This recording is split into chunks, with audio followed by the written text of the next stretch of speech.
সারাদিন ঘুমাইতে চলো, ঘুমাইছিল তো ঘুমের মধ্যে বোতল লাগছে মাথায়, তখন জেগে উঠে গেছে।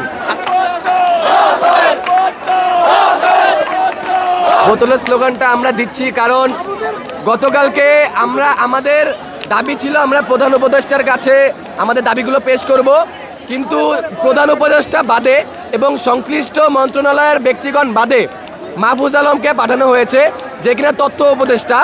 তো সে আমাদের মাঝে এসে শিক্ষার্থীদের উপর দোষ চাপিয়ে দেয় যে শিক্ষার্থীরা নাকি পুলিশের সাথে নিজে থেকে বিশৃঙ্খলা সৃষ্টি করে। এর জন্য আমাদের প্রতিবাদ স্বরূপ আমরা এই স্লোগানটি দেই।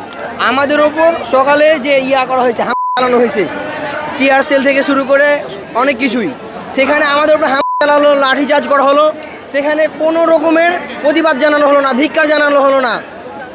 আর সামান্য আমাদের জুনিয়র এক ভাই 19 ব্যাচের, সে বোতল মারছে অনিচ্ছাকৃতই, কিন্তু সেটাকে এখন চালানোর কথা বলে স্বীকার করা হচ্ছে। বা আমাদের এত স্টুডেন্টের ওপর, জগন্নাথের এত স্টুডেন্টের উপর চালানো হলো, একটা কোনো প্রতিবাদ আসেনি, তাদের পক্ষ থেকে ভালো মন্দ কোনো কথা আসেনি।